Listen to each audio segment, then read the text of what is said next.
the White Devils competitions. So, this is a video for Shafe. Your whole talk about evolution and its influence on our competitions,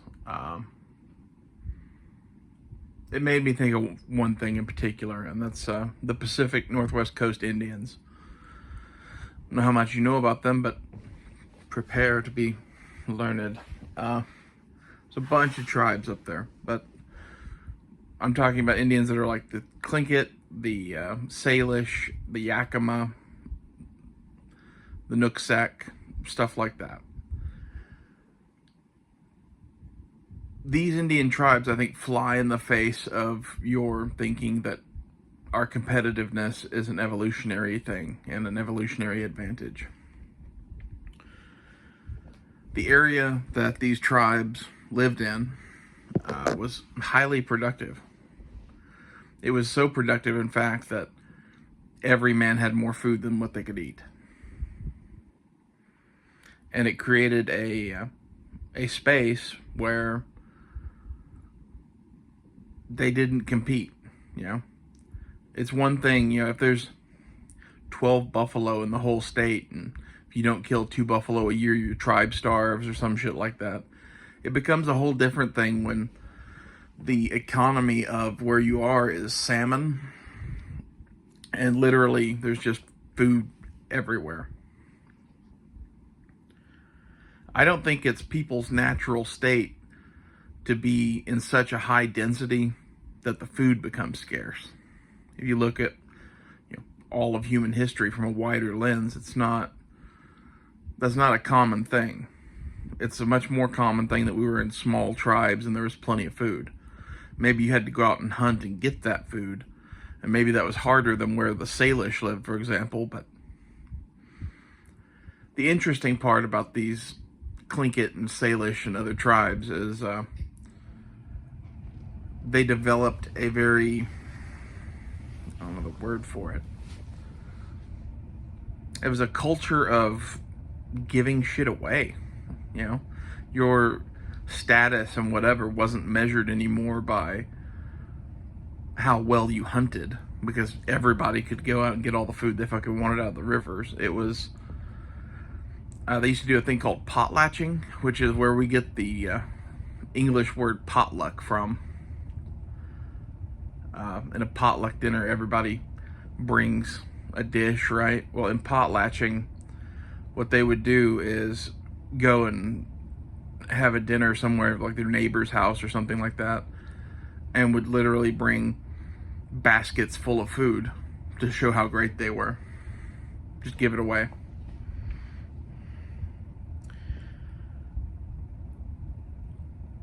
And if we are evolved to be competitive, why did these Indians make their competition such as to be anti-competition? It's essentially what it is. It's completely flying in the face of your evolutionary theory. You know, they have no evolutionary reason to, you know, give away food. It's like the altruism thing that you're talking about. And you'll find this a lot in smaller tribes and, you know, less evolved cultures. The competitive spirit that, you know, sports so embodies, it's the thing of the white man. You know, and where did we grow up? Europe. And in Europe, the reason Europeans came to dominate the world was because we fought all the fucking time over everything. Usually land and money, sometimes food. Depends on exactly the era you're talking about, but usually all of the above.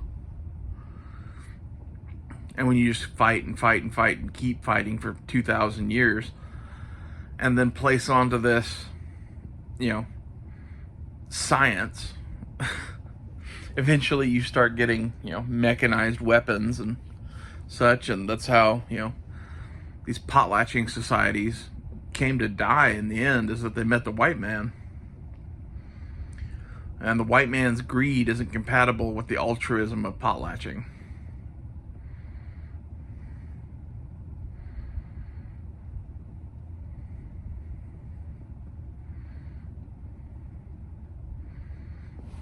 I don't know. I don't think competitiveness is necessarily as evolutionary based as you think it is.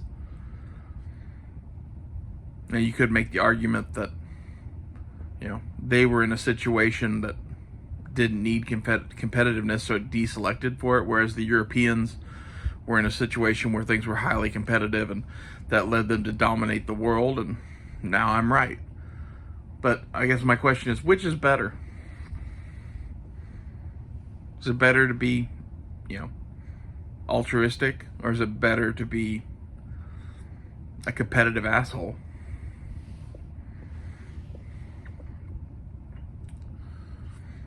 I always kind of admired all of the Native American tribes because they're all kind of altruistic. The Sioux used to do a thing where the warriors that went out and killed the buffalo or whatever it was that they were hunting ate last. They made sure that every old man and every old woman and every child was fed before they ate.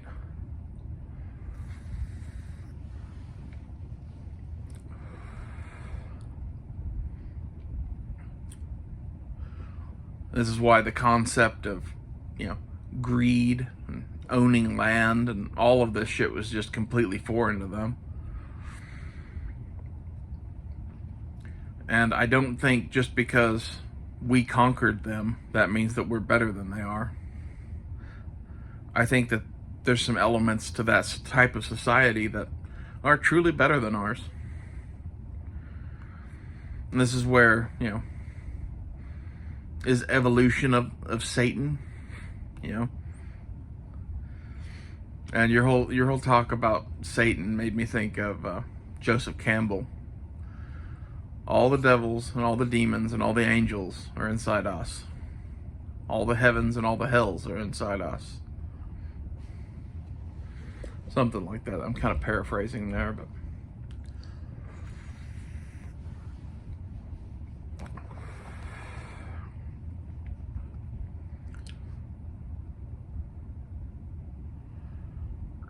can hunger and lack of land and whatever drive people to war and greed and all this shit?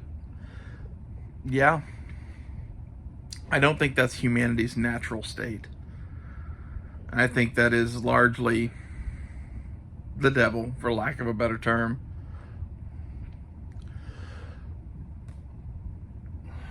I don't think you can look at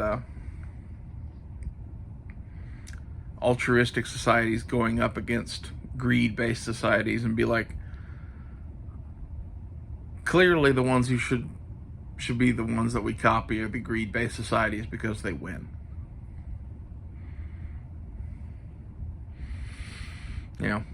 At what cost? What did you lose by winning? We've created this great modern society where we have medicine and cars and shit. But yet we have, a few million people living on the streets going hungry every day.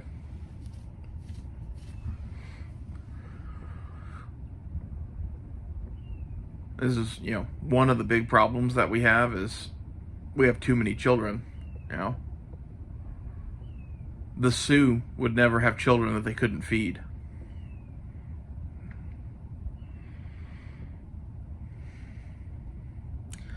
It's the way of the white man. And it's partially the way of the white man because you need excess people because some of them are going to fucking die in horrible wars fought against other white men.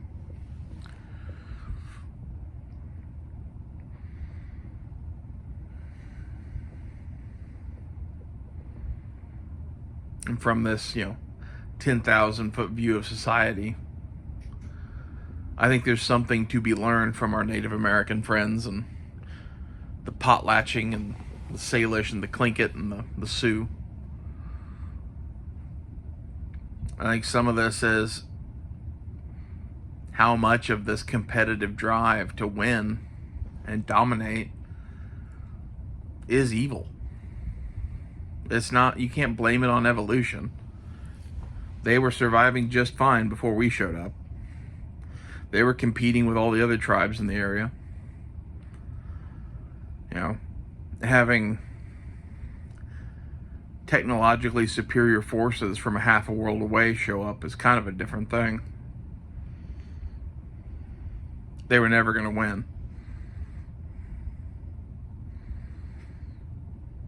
Yeah. Would you rather your kids be the most vicious or the most altruistic?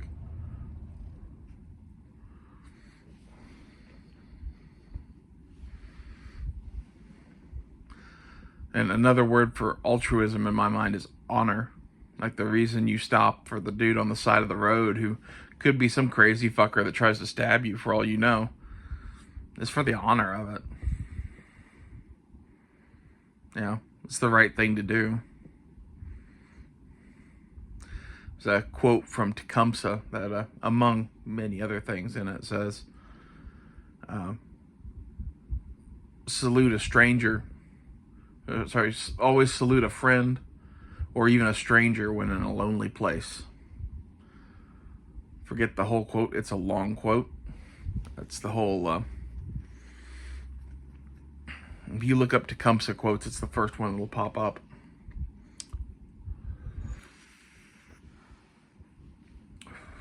It's the one that ends with, when it comes your time to die, sing your death song and die like a hero going home.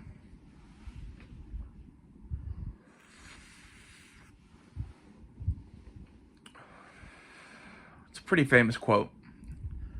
It's long and says a lot of shit, but I think the interesting part to me is that Tecumseh valued friendship to the point that he would speak to and salute strangers when in a lonely place. That's that dude on the side of the road.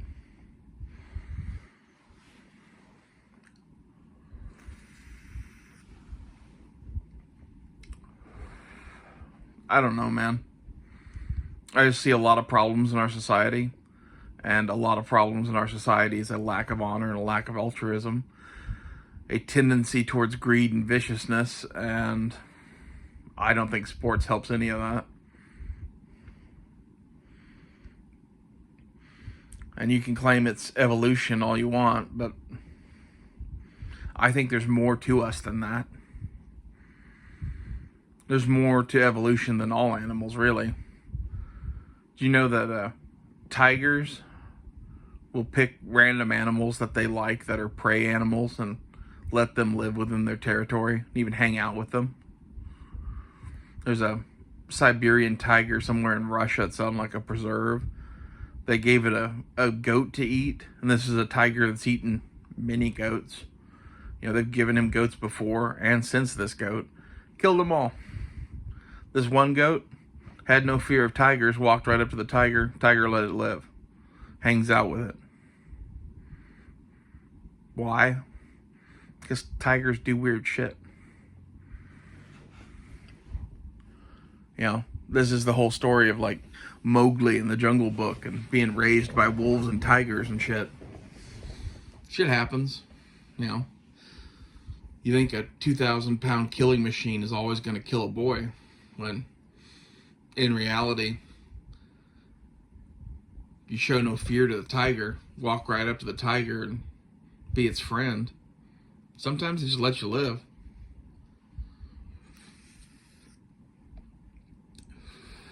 It has no reason to do that. You're food to that tiger.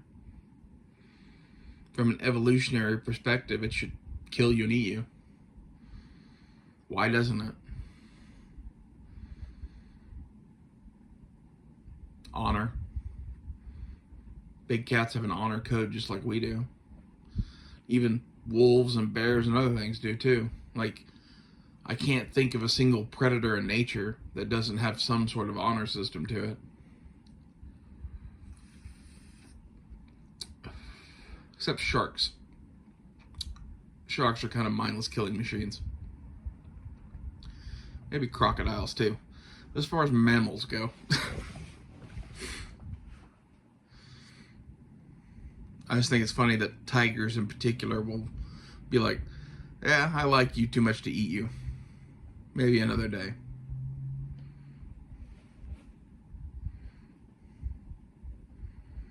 That's what your video made me think, man. We'll see you later.